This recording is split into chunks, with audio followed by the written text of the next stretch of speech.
ನಮ್ಮ ಬಿಜೆಪಿಯ ನಾಯಕರುಗಳು ಏನು ಪ್ರತಿಭಟನೆ ಮಾಡ್ತಾ ಇದ್ದಾರೆ, ಅವ್ರಿಗೆ ಮೊದಲು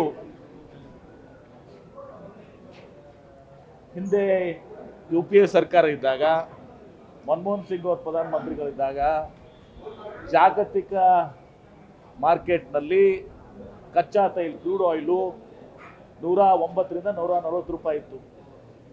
ಅದಾಗಿನೂ ಕೂಡ ಪೆಟ್ರೋಲ್ 64 ರೂಪಾಯಿ ಇತ್ತು, ಡೀಸೆಲ್ 55 ರೂಪಾಯಿ ಇತ್ತು. ಕ್ರೂಡ್ ಆಯಿಲ್ ಕಡಿಮೆ ಆದಾಗ 86 ರೂಪಾಯಿ ಆದಾಗ ನರೇಂದ್ರ ಮೋದಿ ಅವರು ಬಿಜೆಪಿ ಸರ್ಕಾರ ಕೇಂದ್ರದಲ್ಲಿ 38 ರೂಪಾಯಿ ಪೆಟ್ರೋಲ್ಗೆ ಇನ್ಕ್ರೀಸ್ ಮಾಡಿದರು. 38 ರೂಪಾಯಿ ಮನೆ ರಿಲೀಸ್ ಕೂಡ ಮಾಡಿದ್ರು ಸ್ಟ್ಯಾಟಿಸ್ಟಿಕ್ಸ್ ಕೂಡ. ಡೀಸೆಲ್ಗೆ 35 ರೂಪಾಯಿ ಜಾಸ್ತಿ ಮಾಡಿದ್ರು. ಗ್ಯಾಸ್ ಸಿಲಿಂಡರ್ಗೆ ಸುಮಾರು 500 ರೂಪಾಯಿ ಜಾಸ್ತಿ ಮಾಡಿದ್ರು. ಅವಾಗ ಯಾಕೆ ಇವರು ಪ್ರತಿಭಟನೆ ಮಾಡಲಿಲ್ಲ? ಈಗ ನಾವು 3 ರೂಪಾಯಿ ಮಾಡಿರುವಂತಹದ್ದು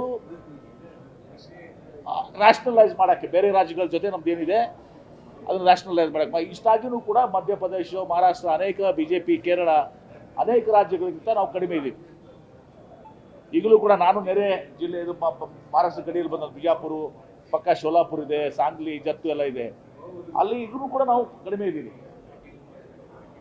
ಹೀಗಾಗಿ ಈ BJP ಅವರಿಗೆ 38 ರೂಪಾಯಿದಾಗ ಮಾತನಾಡುವಂಥ ಧೈರ್ಯ ಇರಲಿಲ್ಲ.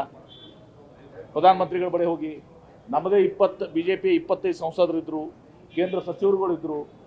ಇವ್ರು ಯಾರೂ ಕೂಡ ಹೋಗಿ ಅಲ್ಲಿ ನರೇಂದ್ರ ಮೋದಿಯವ್ರ ಮುಂದೆ ಬಾಯಿ ತೆಗಿಲಿಕ್ಕೆ ಇವ್ರಿಗೆ ಆಗಲಿಲ್ಲ. ಯಾವುದೇ ವಿಷಯದಲ್ಲಿ ಅವ್ರು ಹೇಳಬೇಕಾಗಿತ್ತು, 38 ರೂಪಾಯಿ ಜಾಸ್ತಿ ಮಾಡಿದ್ದೀರಾ, 35 ರೂಪಾಯಿ ಜಾಸ್ತಿ ಮಾಡಿದ್ದೀರಾ, 500 ರೂಪಾಯಿ ಗ್ಯಾಸ್ ಸಿಲಿಂಡರ್ಗೆ ಜಾಸ್ತಿ ಮಾಡಿದ್ದೀರಾ, ಕಚ್ಚಾ ತೈಲ ಕಡಿಮೆ ಇದ್ದಾಗ, ದರ ಬ್ಯಾರಲ್ಗೆ ಕಡಿಮೆ ಇದ್ದಾಗ, ಜಾಸ್ತಿ ಇದ್ದಾಗ ಅವರು ನಮಗಿಂತ ಕಡಿಮೆ ಇದ್ದರು, ನೀವು ಜಾಸ್ತಿ ಮಾಡಿದ್ದೀರಾ. ಪಕ್ಕದ ದೇಶಗಳಲ್ಲಿ ಕೂಡ ಇವತ್ತು ಬರ್ಮಾ, ಪಾಕಿಸ್ತಾನ, ಶ್ರೀಲಂಕಾ ಅಲ್ಲೆಲ್ಲ ಕೂಡ ಕಡಿಮೆ ಇತ್ತು. ಅವಾಗ ಯಾಕೆ ಇವ್ರು ಬಾಯಿ ತೆಗಿಲಿಲ್ಲ BJP ಅವರು? ಈಗ ಸೈಕಲ್ ಹೊಡ್ಕೊಂಡು ಬರ್ತಾರಂತೆ, ಹೊಡಿಲಿ ಒಳ್ಳೇದು ಆರೋಗ್ಯಕ್ಕೆ ಅವರು.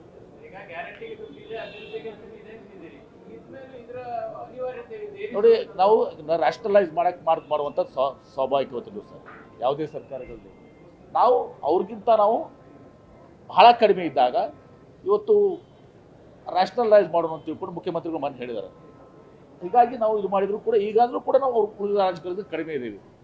ಸ್ವಾಭಾವಿಕವಾಗಿ ನಾವು ಹಣ ಇವತ್ತು ದಿವಸ ನಾವು ಕೂಡಿಸ್ಕೊಳ್ಬೇಕಾಗ್ತದೆ.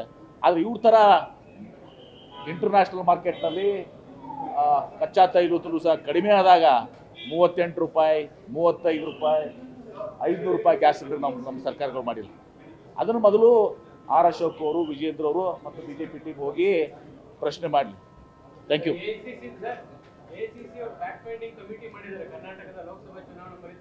ಸ್ವಾಭಾವಿಕ ಮಾಡಬೇಕಾಗ್ತದೆ. ನಾವು ಎಲ್ಲಿ ತಪ್ಪಿದ್ದೀವಿ, ಕರ್ನಾಟಕ ಅಷ್ಟೇ ಅಲ್ಲ, ಇಡೀ ದೇಶದಲ್ಲಿ ಎಲ್ಲನೂ ಕೂಡ ನಾವು ಎಲ್ಲೆಲ್ಲಿ ಯಾವ ರಾಜ್ಯದಲ್ಲಿ ಯಾವ ಕಾರಣದಿಂದ ಸೋತಾಗಿದ್ದಾವೆ, ಯಾವ ಮತಕ್ಷೇತ್ರದಲ್ಲಿ ಯಾವ ಕಾರಣದಿಂದ ಸೋಲಾಗಿದ್ದಾವೆ, ಇದನ್ನು ನಾವು ಚರ್ಚಿಸಿ ಇದನ್ನು ತಿಳ್ಕೊಂಡು ಆಮೇಲೆ ಮುಂದಿನ ಇದನ್ನು ನಾವು ಯಾವ ರೀತಿ ಮುಂದೆ ನಡಿಬೇಕು ಅನ್ನೋದು ಮಹತ್ವದಾಗಿದೆ.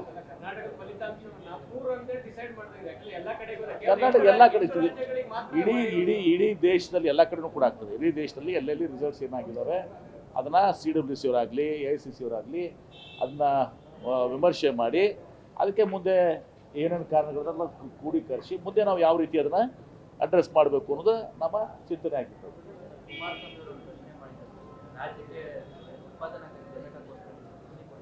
ನೋಡಿ, ನಾನು ಈಗಾಗಲೇ ನಿನ್ನೆ ಹೇಳಿದ್ದೀನಿ, ಸೆಮಿಕಂಡಕ್ಟರ್ ವಿಚಾರದಲ್ಲಿ ಹಿಂದೆ ಗುಜರಾತ್ನವರು ಮೈಕ್ರಾನ್ಗೆ 50% ಸಹ ಕೇಂದ್ರ ಸರ್ಕಾರ ಸಬ್ಸಿಡಿ ಕೊಟ್ಟಿದೆ. ಗುಜರಾತ್ ರಾಜ್ಯ 30% ಕೊಟ್ಟಿದೆ. ಅಂದರೆ 80% ಸಹ ಕೇಂದ್ರ ಮತ್ತು ರಾಜ್ಯದಾಯಿತು ಸೆಮಿಕಂಡಕ್ಟರ್ಗೆ. ನಾನು ಕುಮಾರಸ್ವಾಮಿ ಅವರಿಗೆ ನಿನ್ನೆನೂ ಕೂಡ ಹೇಳಿದ್ದೀನಿ, ಫೋನಲ್ಲೂ ಕೂಡ ಮಾತನಾಡಿದ್ದೀನಿ. ಇವತ್ತು ಸೆಮಿಕಂಡಕ್ಟರ್ಸ್ ನಮ್ಮಲ್ಲಿ ಕೂಡ ನಮ್ಮ ರಾಜ್ಯದವರಿದ್ದೀರಿ, ನೀವು ಯಾವ ರೀತಿ ಮೈಕ್ರಾನ್ಗೆ 50% ಕೊಟ್ಟಿದ್ದೀರಿ, ನೀವು ಕೇಂದ್ರ ಸರ್ಕಾರ ನೀವು ಕೊಡಿ, ನಮ್ಮ ರಾಜ್ಯ ಸರ್ಕಾರ ಏನು 30%, 20% ಏನಿದೆಯಲ್ಲ ನಾವು ಕೊಡಲಿಕ್ಕೆ ಸಿದ್ಧರಾಗಿದ್ದೇವೆ.